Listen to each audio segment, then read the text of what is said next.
All right, everyone. So welcome to the last of the Everything is Energy seminar series. And thank you once again to Prof. Andrea Hurst for hosting it and running it. For those watching YouTube, my name is Gary Koekemoer. I'm a part of the postdoc program under Andrea. And we've been looking at the issue of energy throughout a number of seminars across the year, and I thought what would be a good sort of wrap up to it is this comparison of community energy versus state energy, in the sense of the work that's available to those two sectors. I don't know whether sectors or institutions is right, and to locate it within a specific context. And I've asked Trudi, who I've known for many years now, who headed up the Thyspunt Alliance since the early 2010s, I think, or 2007, but Trudi will take us through that, which is when the Thyspunt process first started. Well, depends on where you draw the line. But yeah, so there's a lot of caveats as we go through this, and we'll talk that through somehow. And I thought what would be useful is just for Trudi just to talk a bit about how the community organized around the Thyspunt site, which is the Eskom proposal to site a nuclear plant at a sort of site between Cape St. Francis and I forget the Oyster Bay. That's the other one. And it's a very pristine site, has a lot of things to it, and Trudi will go through that in the detail. And then after the Trudi just taking us through the basics is just to have a conversation with Trudi. Between herself and myself, both of us have spent quite a bit of time working with communities on issues similar to this, and building that energy and giving input into state processes.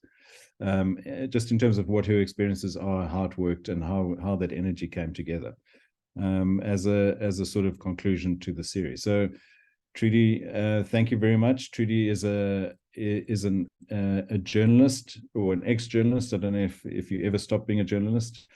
Has worked in a number of roles, and her most current role is as a penguin conservation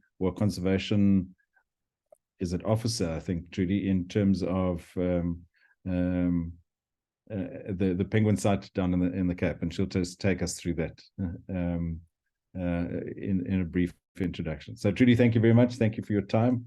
We'll do a quick overview through your stuff, and then you and I can have a nice chat. Thanks, Gary. Yes, I was a born activist, and most of my life I spent for my sins volunteering and stuff, and then I get involved, overly involved, but that is my own fault. A large amount of energy consumption. So with regards to the Thyspunt Alliance, I'm going to start with sharing my screen now, because I can give you a bit of an overview.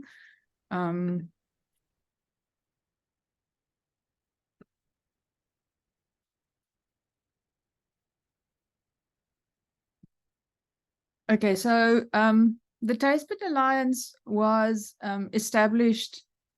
It is a group of civil societies, NGOs, industry groups, individual members, and it was established to oppose the originally development of a nuclear power station on the Thyspunt site, which I'll show you now exactly where it is situated. Subsequently, it's moved on to protecting the site further on from against sand mines and all kind of other activities that people want to do there. It's been a very hard slog from an energy point of view, because it takes a whole lot of effort to actually counter the level of EIAs that we've had to be involved in. And just a bit of history on the Thyspunt site. So the national government, the old Nat government, actually identified the sites through a nuclear site investigation program in the 1980s already, and they started buying the property during that period of time, mid to late 80s. And they identified 5 sites in South Africa, 2 in the Northern Cape, Brazil and Skulpfontein, 2 in the Western Cape, Danafontein, which is right next to Koeberg, and Bantamsklip, next to Pearly Beach, close to Hermanus and Gansbaai, and then the Thyspunt site in the Eastern Cape. And it's important to remember that these sites, the site selection was pretty motivated by political outcomes. And it's sometimes quite scary to read the old nuclear site investigation programs to see how the site was determined, or the site selections was determined. But be that as it may, so they then went through an environmental impact assessment process for the Pebble Bed nuclear power plant, which was thrown out in court because they didn't consider several of the people who provided input their consideration. But then it started again. The big one where the Thyspunt Alliance got involved started in August of 2006, where they started the scoping phase for the 5 sites, and they then scoped out Brazil and Skulpfontein, and they carried on with the EIA. So we've literally been involved with this since 6 March 2010 is when they released the first draft of the environmental impact assessment. Now, from a community perspective, what we realized really from the onset is that if we are not going to stand together and get the right strategy, how do you eat this massive elephant in small bits, is that we won't get anywhere. So we got all the players around a table, and we made sure and we made it clear that we're going to take emotion out of the issue, and we're going to focus on what is presented to us in the environmental impact assessment. And then make sure that we provide informed comment about the nuclear impact assessment. So what is on the table, we will use. So just for everyone, this is I took this slide from the application that we've now done with the South African Heritage Resources Agency to have the Thyspunt area declared as a cultural landscape. And I'm going to go through with you why this landscape is so important and why we had to use so much energy to protect this landscape from any undue development. So the site is situated between Oyster Bay and the St. Francis Cape St. Francis area. It's a really important site from a landscape perspective, not just from biodiversity or beautiful. It is definitely one of the most important heritage sites in South Africa, if not in the world. It is reckoned as the coastal cradle of modern human man. So between Classie's River, the Classie's River Caves, we sit just other side of Oyster Bay, and here it's where we can determine that modern human man originated from. So there's what you can see in the photograph is what's the remnants of the 3 headland bypass dune systems. The first one would be right next to Cape St. Francis, a small one that's left. Then the middle one, the Oyster Bay dune fields, and then the big Sand River dune field. And these dune fields are spectacular. It's very difficult to explain to someone until you've been into those dunes about what exactly they are. This is the view from St. Francis Bay back to Oyster Bay, and those dunes are huge. It's only once you are in those headlands bypass dune system that you begin to understand how big these systems are.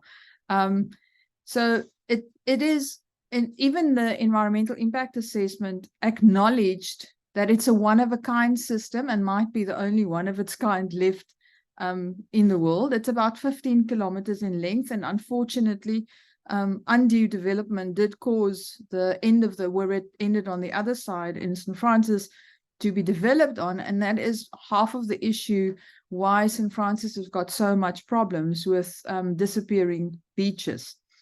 From a cultural perspective, it's important to understand that the history that's captured in these dune fields are not just the history, the more modern history. It stretches over a very, very long period of time. In our statement of significance, we do state that it's including the transition of human modernity in the Middle Stone Age. There's a network of wetlands that's regarded as one of a kind, and then the mobile dune fields. So what is very interesting is that you can see why it was such a paradise to live in, because there was fresh water, there was bulbs, there was the protein available from the sea. So the area is really very, very special. That's one of the coastal slack dune wetlands that you find there. And after the rain like we've had now, you can go in there and you'll find these wonderful ponds of water that's clear blue. The photograph now is the fish traps that's situated at very close to where the site was going to be. And in actual fact, the nuclear site the inlets and outlets would have obliterated. This is Tony's Bay. This is where the nuclear site would have been. So it would have obliterated the fish traps. This is the Langefontein wetland, which is very difficult to explain to people how big and how amazing it is until you get there. It was described by Liz Day, the freshwater expert that was used in the study, as a unique wetland and one that should be protected and should never be exploited. These are some of the calcified dunes that you find in there, apart from some of the other finds that you can find in the dune fields. Often lots of remnants of pottery, lots of remnants of the previous use of the dune fields, various different ages of use throughout the dune fields. This is not, I can only get a small, so it's not, maybe this is looking back at the fish traps. Also an area that of coastal seep wetlands. It would definitely have been ruined because the inlets and the outlets for the nuclear power station would have been there. Another one of those big wetlands behind the dunes. And then just an overview, of what the site looked like from the air. To get back to the energy that we used to drive the Thyspunt Alliance. So we did make use of a lot of community support. The grouping included ratepayers, resident association, NGOs like the Friends of St. Francis Nature Reserve, Crom Enviro Trust, Super Tubes Foundation, the Gamkwa Khoisan Council, No New PE, industry association like the Squid Association, SASMIA, the Sea Vista residents. And like I said, we tried from the beginning to keep emotion out of it. We had a march, and this is where the photograph is from. And it was on a day, I'll never forget, that the Springboks were playing a test match, and I thought there's going to be 10, 20 people maybe. There were 2,000 people turned up for the march in Jeffreys Bay. It was really wonderful to see, because you realized then that our community engagement was paying off, because we were focusing on what the direct impacts were going to be.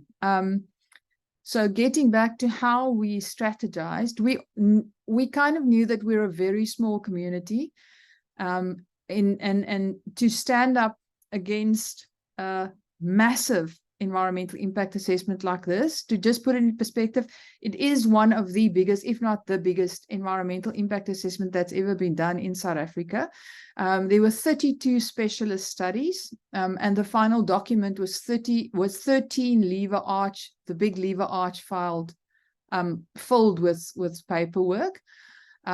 So when we engaged the first one, I kind of used the way that as a journalist you'll go through it, and we went through it just looking at what editorial mistakes are there? And I'm talking an editorial mistakes that will have a definite impact on how you consider the information. So when they referred to a figure in the document and the figure wasn't there, we noted it. So they had to go back to the drawing board and they had to issue a new one because they had several mistakes that could have been fixed very easily. But still, reading through 13 lever arch files full of documentation to find these mistakes takes a lot of energy.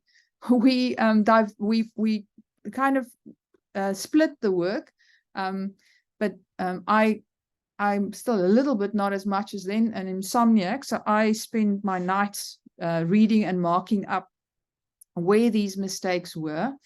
And then we realized that we are going to have to rely very heavily on experts and specialists. So when they provide us with a freshwater impact assessment done by a specialist, we can be emotional, and you can have, we live here, we understand the systems, but science always will trump emotion. So what we did is made sure that we get comments from scientists.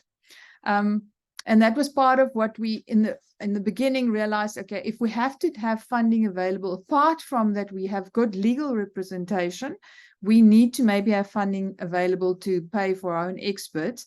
The really, really good thing that played right into our hands was that a lot of the studies was done by Western Cape people, and the Eastern Cape scientists that's worked in this area for very, very long periods of times, like Johan Binneman as the archaeologist. I mean, he's done most of his work in these dune fields. We were also very lucky that we had Professor Richard Cowling that now lives in Cape St. Francis. So when we started to get to a point that we had to get local specialists to comment, a lot of them did it pro bono. They looked at the reports and they responded, and they provide us with very good input as to why it's really such a bad idea. Professor Fred Ellery from Rhodes University, really an amazing amount of people stepped up and said, no, it's really wrong. And then something that we focused on from the start is we didn't look necessarily at nuclear. Our approach was not anti-nuclear, because if you look at the environmental impact assessment, there is an economic bit to it, and they do discuss the integrated development plan, but the environmental impact assessment is on what the impacts are going to be on the society and on the, so we used that. We had people in our group that weren't anti-nuclear. We had an engineer in our group that actually believed that nuclear might be the way to go, but he was adamant that it's not the way to go on this site. And for that, we were sometimes crucified in the media as NIMBYs, not in my backyard. I'm willing to take the not in my backyard on the chin, because that's the nature of the beast with any environmental impact assessment. It's in your backyard. So you have to protect, and you can only comment about what they give you about what is going to happen in your backyard. So it's a bit of a catch-22.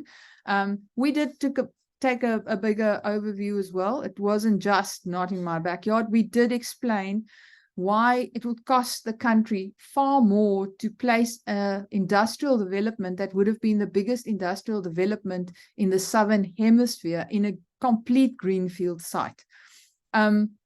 Also, what happened during the phase, during all of this, it only ended the environmental impact assessment.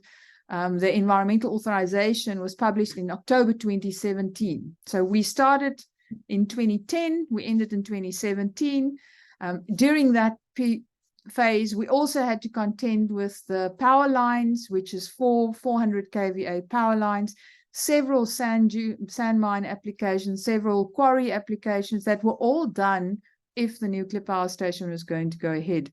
And we found ourselves really up against the pro-nuclear lobby who underhanded tactics that it's very difficult to explain how far they would go.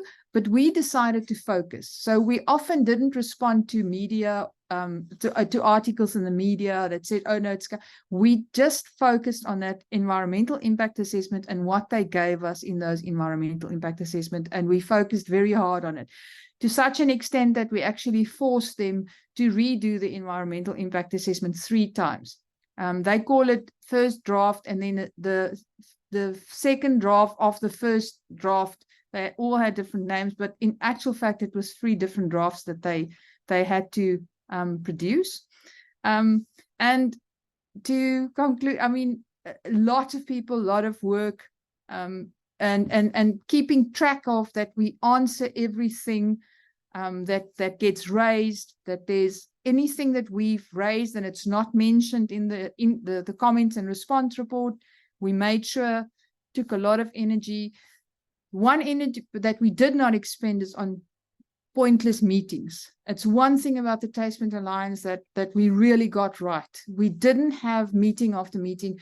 We used a lot of, and during those days, we didn't have stuff like WhatsApp. We had emails, and we got consent through emails, or we had, when we had to consult with a lawyer, we had the get together, and we stuck to very strict agenda items and points, and no one were allowed to talk outside of it. So it was, from that point of view, it's one of the things that I'm most proud of that we got done. We didn't have pointless meetings. And then I must say, after the whole process, we stand on the shoulders of giants.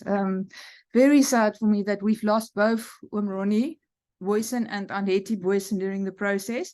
And to conclude, I do want to read a quote that was done by Patrice Canby Malherbe in 1997. It's a dissertation where she wrote, "The very first people who bore the onslaught of colonial oppression in South Africa were coastal Khoisan communities. The Khoisan of this area were written out of history and suppressed in life to such an effect that their narrative seemed buried by the strident claims of dominant groups. Our public silence masks a wealth of memory and consciousness." The Gamkwa Khoisan tribe that's stays in Hanki mostly was part of our group. And I dedicate most of what we've done to them. I met, and I had the really amazing privilege of having met Ronnie and Andhetti and working with them. And I think the saddest thing for me is that they never had the opportunity to go onto the Thyspunt site. And from that perspective, I'm very saddened, but it gives us the energy to continue, and we are now busy with 2 fights against sand mine applications in the area. So that is the history of how we got here. Thousands and thousands of pieces of paper, lots of nights, and a lot of dedicated people. And in October 27, the environmental authorization that was issued stated clearly that the site is not, the Thyspunt site is not recommended by the department. So for all intents and purposes, that is a negative environmental authorization. So that is the story of the Thyspunt Alliance. Trudy, fantastic. If you can, yeah, there we go. So Trudy, thank you very much. And I just wanted to add to for everyone to understand. Let me just pop this one up. Hold on a sec.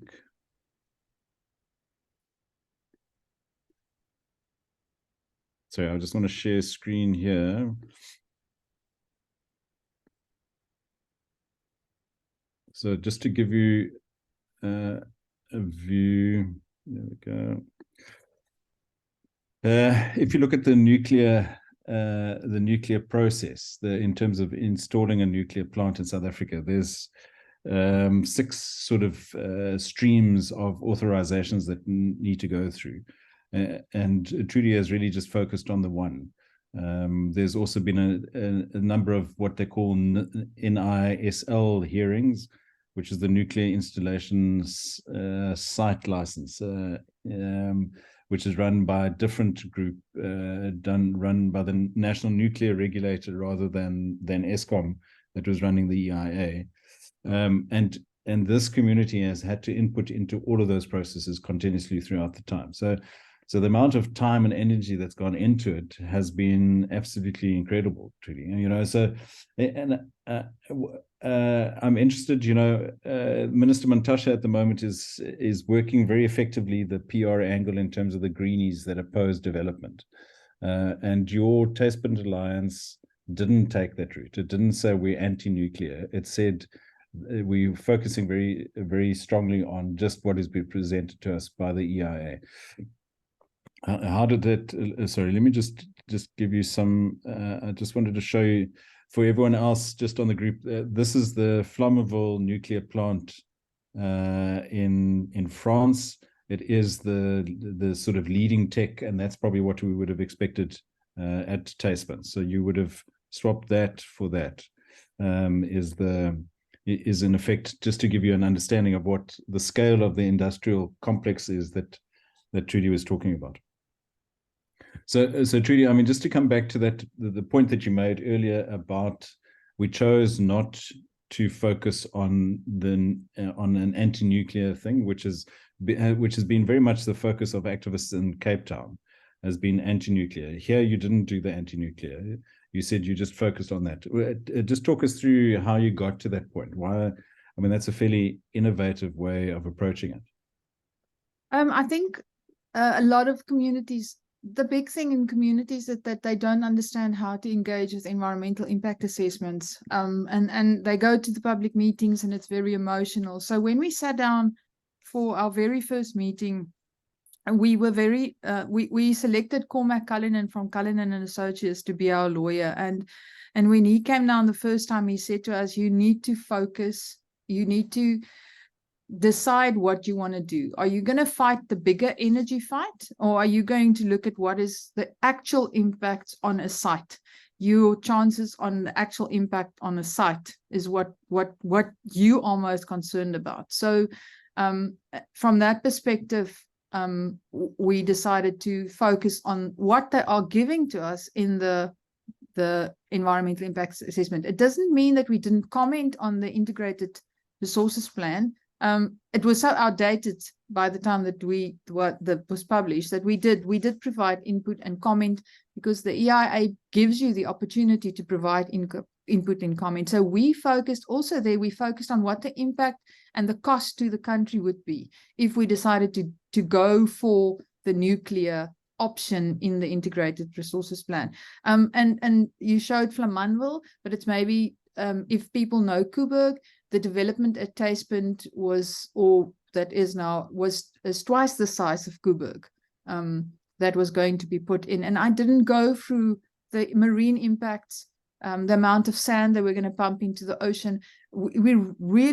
We took cognizance of what the impacts are going to be, also not just on the environment, on the greater community. We did a whole lot of social impact assessment on that took a lot of energy from what will the impact be on a community. And we used the Medupi Lapalale case study to show what the social impacts would be on a community. And through that, when we spoke to communities in the area and we showed how these big industrial developments actually exploits communities. So they often say lots of employment, but how the employment work is it's 3 months. So labor gets 3 months contract, and then suddenly it's a new 3 months for a new set of people.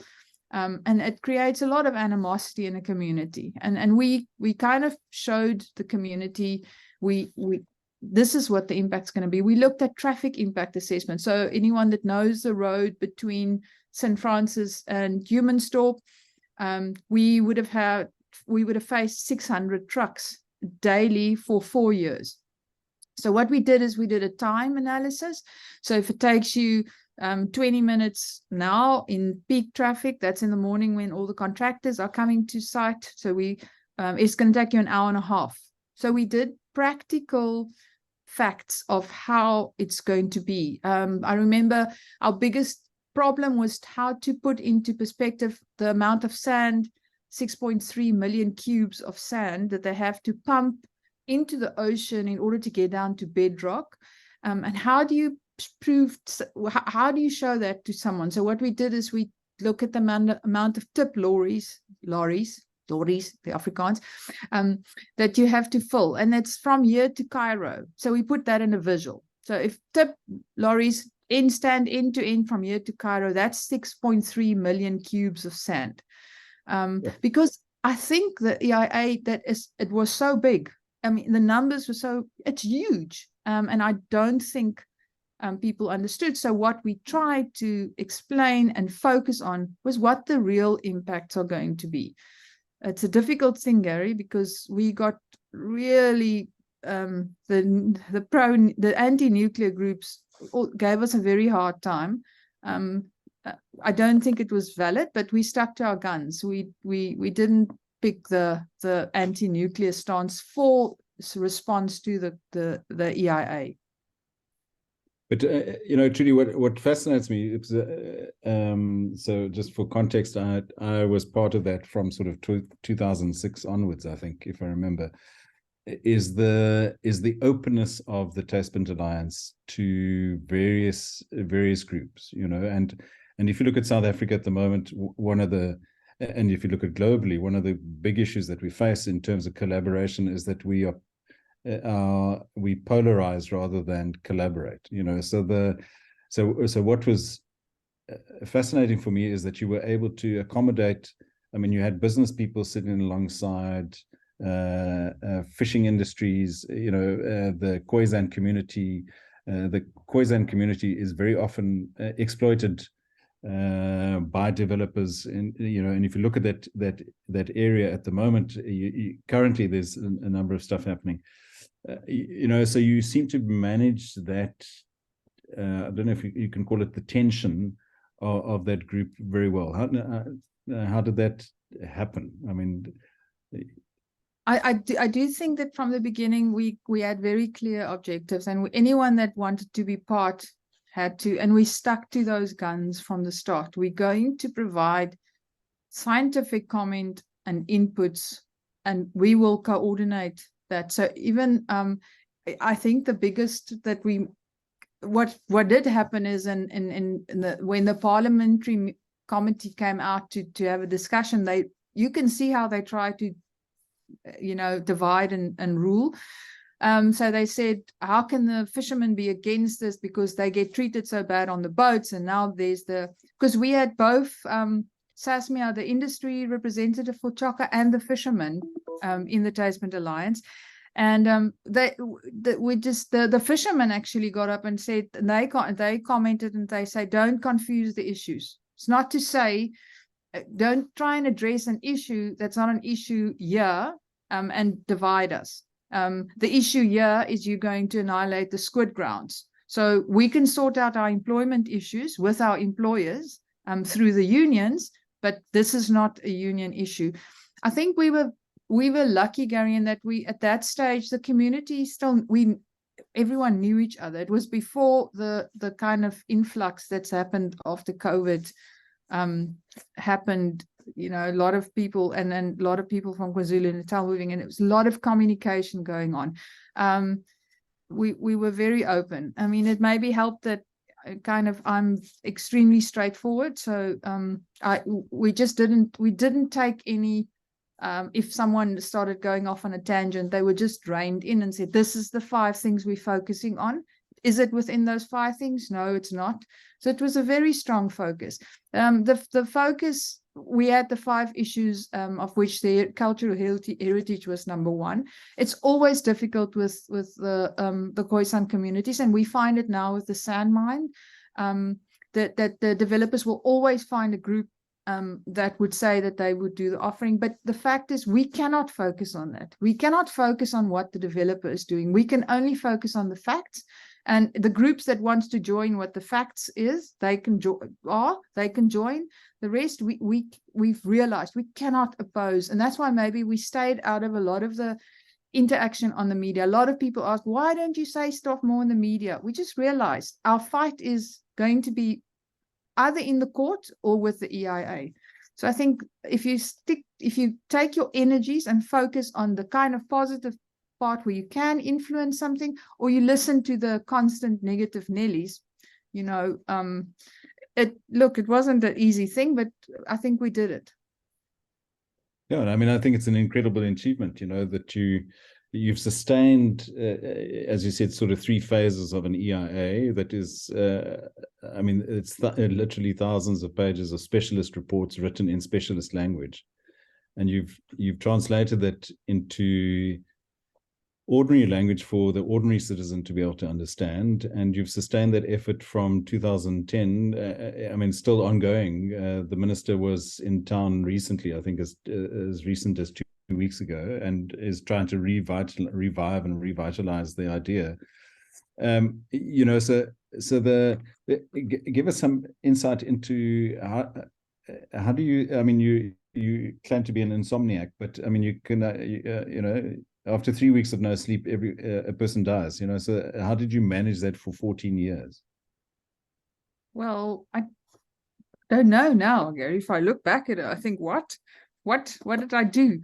I know you manage your it's the, you know, it's you just manage your how you get involved in it. You kind of, I mean, you know, being a journalist and love working on deadlines, you had to have that deadline looming. So most of the final reports that I had to compile was done like maybe 2 nights before. But so the coordination was making sure rather that what I did is after the first one and reading everything. So if one of the specialists would ask a question, I would be able to say it's there and find it and take it out and send it to them. So they didn't have to read through everything.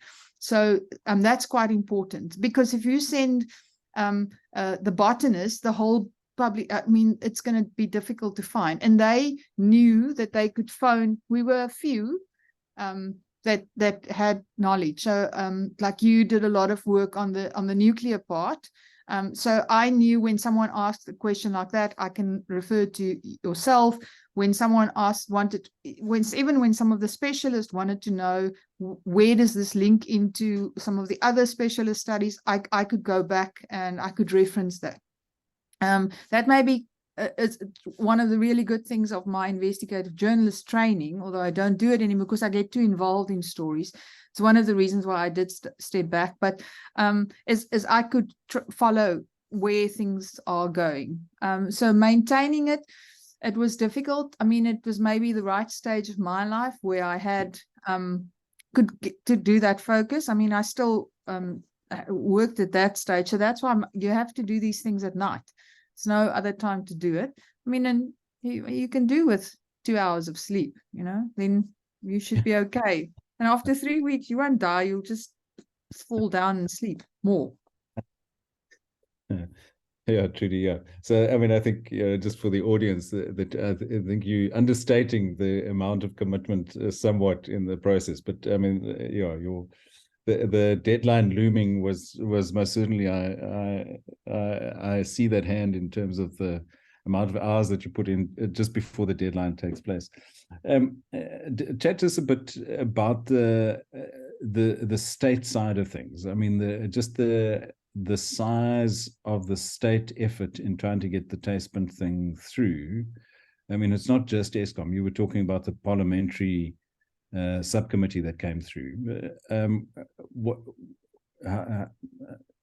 Give us a sense of the size of the state effort in trying to make this happen, and why you think the state is so committed to this process. We found that there was a bit of a catch-22 between state departments. So definitely the Eskom as a state-owned enterprises and Department of Energy then, I think they were different. They weren't what they are now. And then from the beginning, we found that the environmental affairs were a bit on tenterhooks because there was already a negative environmental authorization for the pebble bed because Thyspunt was a greenfield site. So we could use a lot of that. But the amount of pressure coming from government to fast track things was unbelievable. And that is why you have to have a lawyer involved. So we wrote, I don't know how many PIA applications. I think we did 7 PIA applications. Every time anything was mentioned that was mentioned in a parliamentary committee, or we followed up, we did a PIA application. We asked, where's this information? Where's the minutes of that meeting?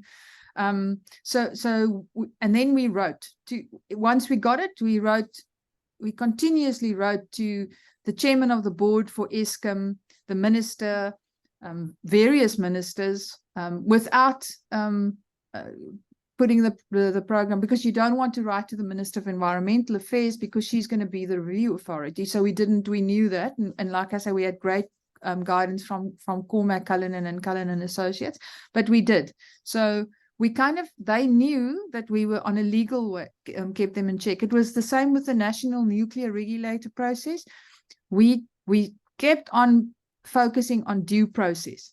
So because we knew if we focus on due process, once we go to court, they are going to fall short on due process.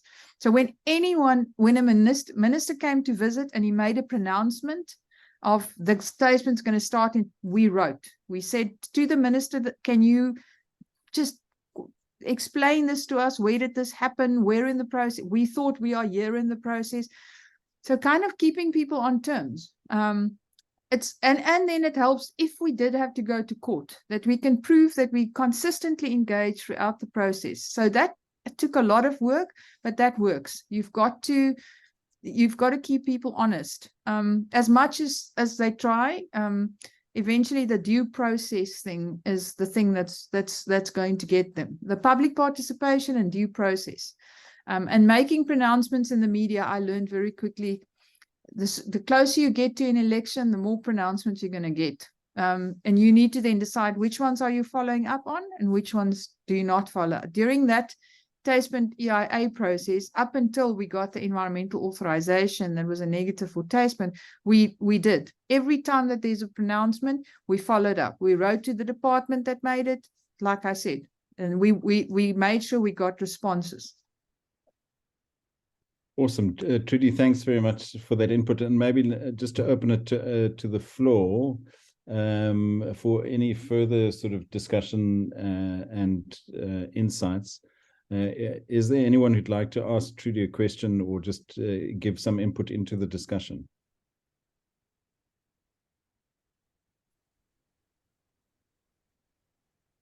Hi, Gary.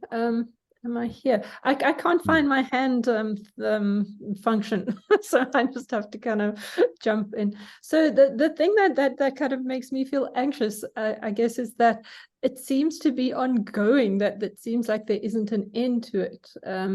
Is that true? Is there a point at which you can say this site will not be used for, I don't know, sand mining or nuclear, or, you know, can you protect the site? Maybe, I don't know, declare it a national heritage site, that kind of thing? Or are you going to fight this battle for the rest of the time? I'd hope not. We have started the application process through the South African Heritage Resources Agency of having it declared as a cultural landscape. Like Gary said, maybe something I should mention, where the government departments, you can see the pressure. They constantly come with new things. I mean, we've just completed the application again, and it was submitted. They already outside of their commenting time, and then they came back yesterday. And now they want a whole lot more addresses. But we decided we will stick to it, and we will try to, you know, at our very best. I mean, if you ask me to write what I think should happen, it should be a national park. Even from a development perspective and a job creation, a national park in that area would definitely have a great impact if it's managed correctly. But we have done the application for cultural landscape. We have done the application to have it get special protection in the meantime. We have managed to beat down one sand mine application. We're now on to the next one. And the amount of underhanded things going on in the mining department is truly amazing. but again, you've got to just keep on top of it, and that is exhausting. And Ray, you are right; it's extreme, and you've got to keep track, because they put these notices on dirt roads where you don't see it, and publish it in newspapers that no one, not even with laser eyesight, can read it. And it is exhausting. But you know, it is a site that is definitely not just for me, but it's definitely worth protecting. So we'll have to just keep on keeping on. From a nuclear power station perspective, it would really be a bad cost decision. Apart from all the infrastructure that's got to be laid on, something that they forgot is that they have to build a whole new off-ramp from the Port Elizabeth harbour, not the Kruger harbour, because there was a fatal flaw in the transport from there. All the bridges from PE to here are too low to take the reactor. You know, the cross bridges, they're too low. They have to build bypasses.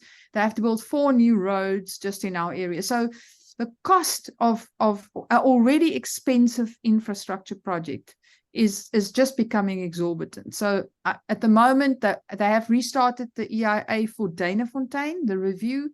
The environmental authorization that was issued is in actual fact a negative authorization for Thyspunt. So they have to restart the process.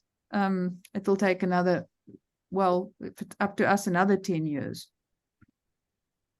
Awesome. Thanks, Trudi. Janet, I see your hand. Do you want to ask a question? Yeah, thanks, Trudi. I mean, it's really great. I think that you've been successful in getting the EIA, negative EIA. What is it called? Negative EIA. And what I was wanting you to reflect on was the comparison with the Kolobeni site, and the principle that, you know, local communities should determine their own development. And I mean, I think what really is inspiring about your example is that you get together the fishing community, the ecotourism community, the heritage community, you know, people who have a claim in terms of heritage and so on, and that they all have a common interest in development of that area, of sustainable development. And that should outweigh the interests. Well, okay, so then you balance it. Does it outweigh the national interest, if the national interest is for energy, etc.? And I think it's absolutely, I mean, for I'm teaching in development studies, and it's like one of the most critical debates is like whose interests take priority and how is that determined? So I wanted to ask you, I mean, partly to reflect on that, but also just to say, would you be willing to come and give input to one of our classes? So we've got our teacher course on social movements, social change and development, and we look at case studies of exactly this kind of thing, like where there's a planned development and it's opposed by certain groups who have a different vision of development. And it would be really nice to present this as a case study to them. And then we've also got a class on environmental impact assessment, which would be a really good case study to use. And we've also got a class on development policy, where it would be really useful. Anyway, thanks. That's great. Yeah, I think that it's the one big thing that needs to change in our country is communities need to be enabled as to how to respond to environmental impact assessment, and especially communities that's not in close to the big cities. I know, you know, some of the big movements, like Gary will know, is coming more towards the Eastern Cape in training people, but it is still difficult. I mean, I still go to environmental impact assessment public participation meetings, and if everyone there gets very emotional and they think once they leave it's over, you know, they've given their input.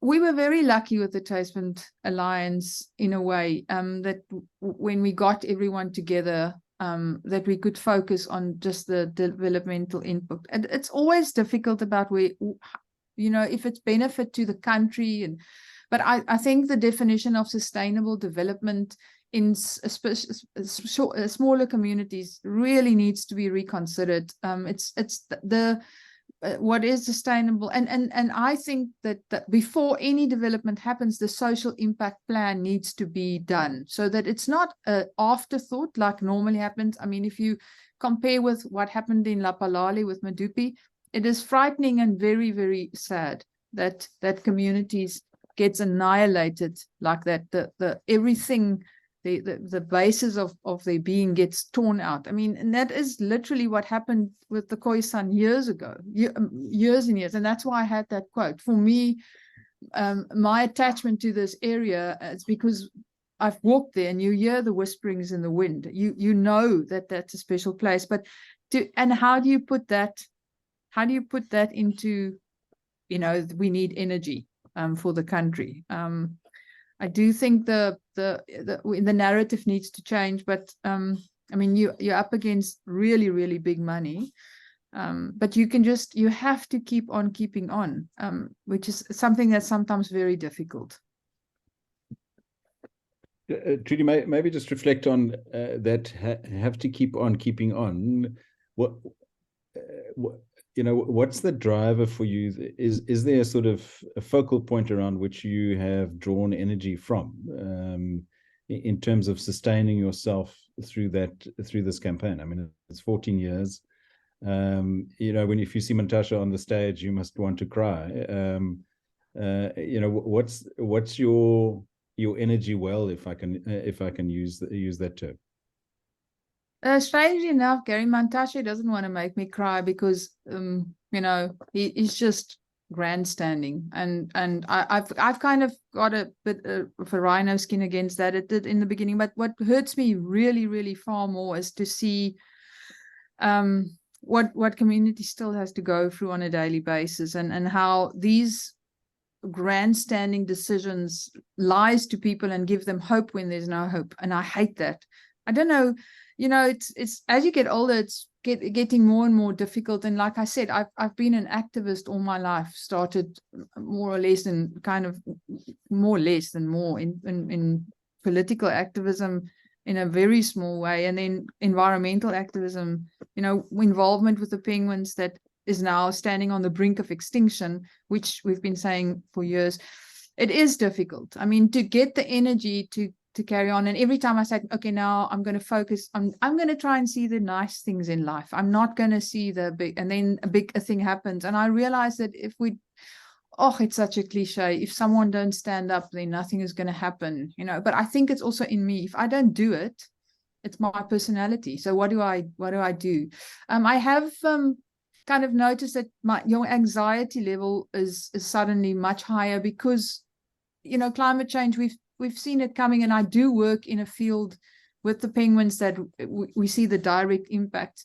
And when these big storms hit, you kind of, it's really, it is difficult. From that perspective, it's very difficult. You know, doing the paperwork, it's actually a way out because you feel like you're doing something, but it is very overwhelming.